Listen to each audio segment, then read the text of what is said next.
Hey you guys, welcome back to Homesteading with SEK. I hope everyone is doing well. Alright you guys, so check it.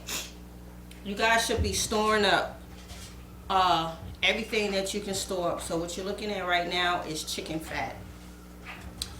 Stop throwing your chicken scraps away. A lot of us already know that you can make soup and broth with your chicken scraps.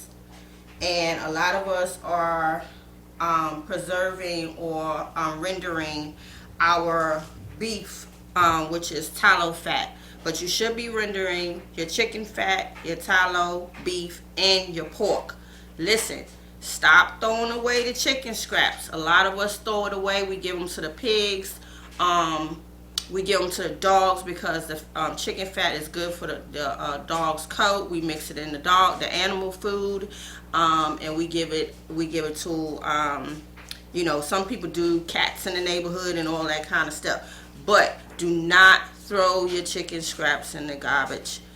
I have been doing that for a long time, especially when it comes to cleaning quarters. When you are cleaning quarters, there's always a lot of fat because the thigh has a lot of fat, and we usually use our cutting scissors and cut all that off, and some of the skin that don't look good and things of that nature. And a lot of us do like to cook their chicken without skin on it, especially if you're not frying it. A lot of us like to do our chicken and dumplings without the skin on it. So everybody has a different preference. Whatever your preference is, still don't throw away your chicken fat.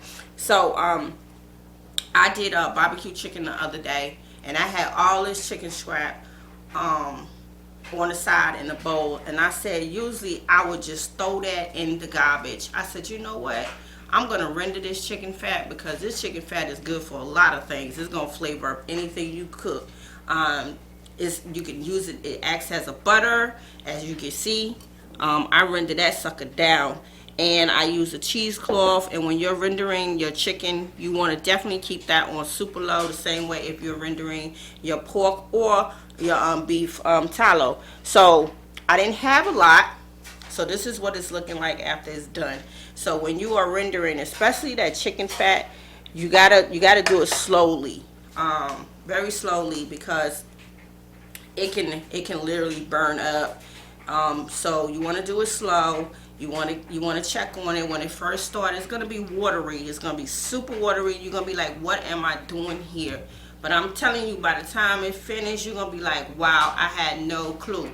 So definitely focus on rendering your chicken fat and your beef and your pork. Now your beef tallow can be used for so many things, so many apothecary products. You can make so many great things with the beef tallow.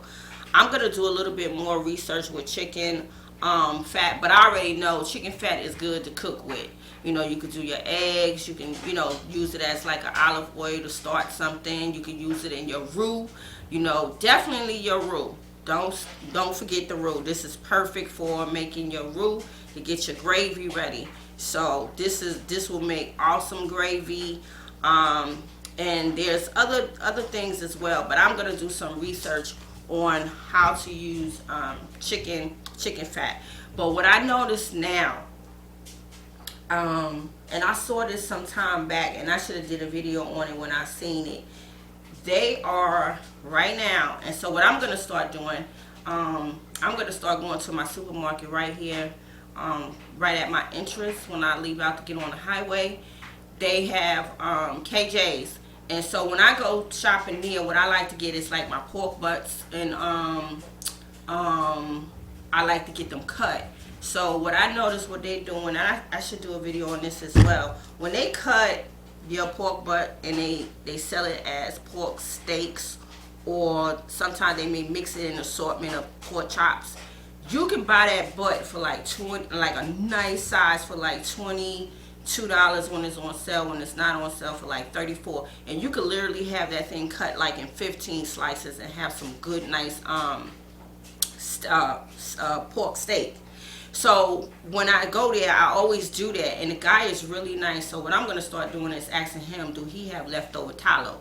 Because I'm sure they'd be more than willing to give that away. Not sure what they do with it. I doubt it if I doubt it very strongly if they take it home to their wives. And that might be what they do, but I doubt it very strongly.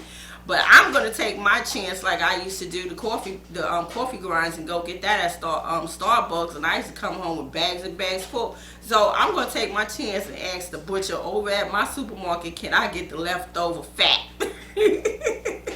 So that might be a win-win situation for me, to where I don't even have to go to my next butcher shop, which is like 2 towns over, to see if they will sell it to me. So I may be able to get that fat for free.